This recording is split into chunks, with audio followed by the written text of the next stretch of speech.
Hi hello guys, my name is Sahil. હું એપ્રિકા સ્ટરીલાઇઝર private limited કંપનીમાંથી આવું છું. અમે ETO સ્ટરીલાઇઝેશન બનાવીએ છીએ. આજે હું તમને ETO સ્ટરીલાઇઝેશનનો ડેમો આપવાનો છું. તો સૌથી પહેલાં તો આપણે UPS પાવર સપ્લાય ચાલુ કરીએ. એન્ડ આપણે સિંગલ ફેઝ 16 એમ્પિયરનો પાવર સપ્લાય ચાલુ કરીએ છીએ. પછી આપણે આવી જઈએ મેન મશીન સામે UPS પાવર સપ્લાયની MCB ચાલુ કરશું અને મેન પાવર સપ્લાયની MCB ચાલુ કરશું. એટલે આ રીતના ડિસ્પ્લે ચાલુ થશે અને બઝર ચાલુ થશે અને આ મેન પાવર સપ્લાયના લેમ્પ ચાલુ થશે અને આ ડોર લોક ઇન્ડિકેશન બતાવે છે આપણને કે ડોર પ્રોપર રીતે બંધ થઈ ગયો છે. હવે આપણે મેન સ્ક્રીન એટલે કે HMI સ્ક્રીનમાં આવી ગયા છીએ. આ અમારી એપ્રિકા સ્ટરીલાઇઝર પ્રાઇવેટ લિમિટેડ અમારી કંપનીનો સિમ્બોલ છે કે આપણે આખો ડિસ્પ્લેમાં ગમે ત્યાં ટચ કરશું એટલે મેન મેનુમાં આવી જશું. મેન મેનુમાં આવી ગયા. હવે આપણે સૌથી પહેલાં તો શું કરવાનું છે કે ડોર ઓપન કરશું.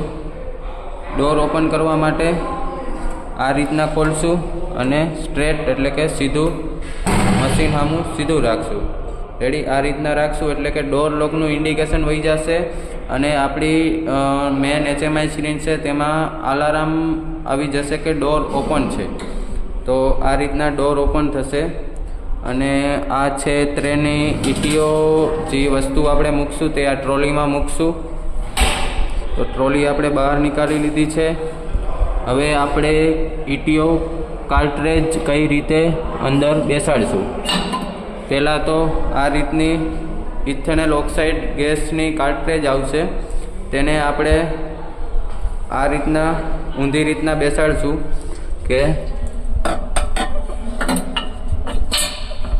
આ રીતના પ્રોપર રીતે બેસી ગઈ છે. હવે આપણે અંદર ટ્રોલીમાં સામાન રાખી દઈશું.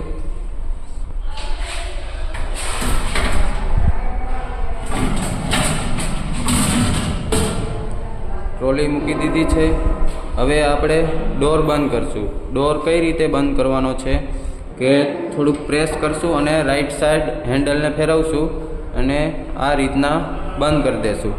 નીચેનું પણ એવી જ રીતના બંધ કરી દીધું. હવે આપણે ETO મશીન સ્ટાર્ટ કઈ રીતે કરશું. હવે તો પહેલાં તો આપણે મેન્યુઅલ ઓપરેશનમાં જશું કે મશીનનું પાણીનું લેવલ ચેક કરશું.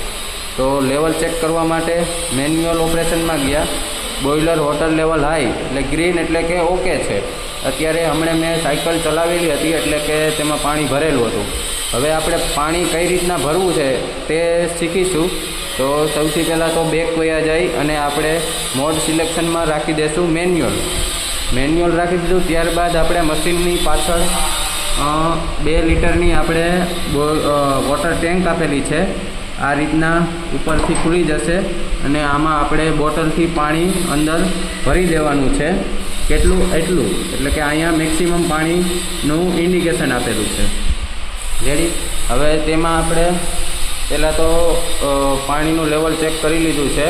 હવે આપણે પાણી કઈ રીતના ભરવું. પહેલાં તો મોડ સિલેક્શનમાં મેન્યુઅલ રાખી દીધું. પછી આપણે મેન્યુઅલ ઓપરેશનમાં જશું અને પછી આપણે ચાલુ કરશું water feed valve and steam inlet valve. એટલે કે જો બોઇલર વોટર લેવલ હાઈ રહ્યું તે રેડ કલરમાં હશે એટલે કે પાણી નથી, તો આપણે water feed valve and steam inlet valve ચાલુ કરશું એટલે પાણી ભરાઈ જશે ઓટોમેટિકલી. પાછળ આપણે ટાંકીમાં પાણી નાખી દીધેલું છે એટલે જેવું પાણી ભરાઈ જાય એટલે ઓટોમેટિકલી આપણે વાલ્વ પાછા બંધ કરી દેવાના.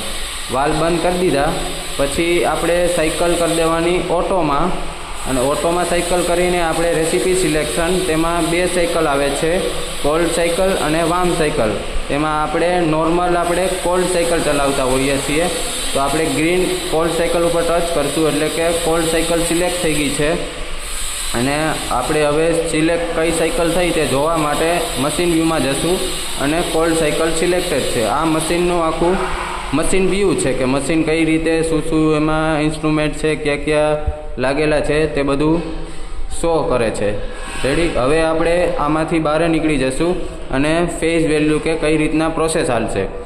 આપણે ફેઝ વેલ્યુમાં જશું અને આ રીતના આખી પ્રોસેસ ચાલશે કે પહેલાં તો પ્રી કન્ડિશન ટેમ્પરેચર આવશે, પછી કન્ડિશન ટેમ્પરેચર આવશે, પ્રી વેક્યુમ આવશે, પછી પ્રી વેક્યુમ હોલ્ડ ટાઈમ આવશે, હ્યુમિડિટી ઇન્જેક્શન ટાઈમ આવશે, હ્યુમિડિટી હોલ્ડ ટાઈમ આવશે, પછી ગેસ ચાર્જિંગ પ્રેશર એટલે કે ગેસ જે આપણે અંદર બોટલ કાર્ટ્રેજ મૂકેલી છે એટલે કે ગેસ ચાર્જિંગ પ્રેશર ત્યારે બોટલ છે તે પંચર થશે, અને પછી આવશે ગેસ એક્સપોઝર ટાઈમ એટલે કે આપણું જે મટીરિયલ છે તે 300 મિનિટ એટલે કે 5 કલાક અંદર ને અંદર સ્ટરીલાઇઝેશન થશે કે હોલ્ડ રહેશે 5 કલાક, એટલે કે 5 કલાક પછી આપણે થશે પોસ્ટ વેક્યુમ રેન્જ એટલે કે જે ગેસ અંદર આપણા મટીરિયલમાં તેના કન્ટેન્ટ ચોટેલા છે તેને રિમૂવ કરવા માટે આપણો એરિએશન ટાઈમ છે કે તેમાં વેક્યુમ કરીને જે ગેસના કન્ટેન્ટ છે તે બારે વાતાવરણમાં જવા દેશે. એટલે કે આ આપણે જે ETO મશીનની સાયકલની પ્રોસેસ રહી તે આપણે 7 થી 8 કલાકની રહેશે. હવે આપણે ETO મશીનની મેં તમને પ્રોસેસ કઈ રીતના થશે એ સમજાવી દીધું. હવે આપણે ETO મશીનને ચાલુ કરશું. હવે આપણે રાખી દઈશું મશીન વ્યૂ એટલે કે સ્ટાર્ટનું બટન આપણે ક્લિક કરશું એટલે બઝર વાગશે અને ઓટો સાયકલ રનિંગ અને પ્રિન્ટ નીકળશે. પ્રિન્ટ નીકળી એટલે પ્રિન્ટમાં લખેલું આવશે અમારું કંપનીનું નામ એન્ડ ડેટ અને આપણે જે રેસીપી સિલેક્ટ કરી છે સાયકલ તે, પછી ટેમ્પરેચર કેટલું રાખેલું છે, પ્રી વેક્યુમ કેટલું રાખેલું છે, એક્સપોઝર ટાઈમ કેટલું રાખેલું છે અને એરિએશન ટાઈમ કેટલું રાખેલું છે. હવે આપણે આ આપણી સાયકલ ચાલુ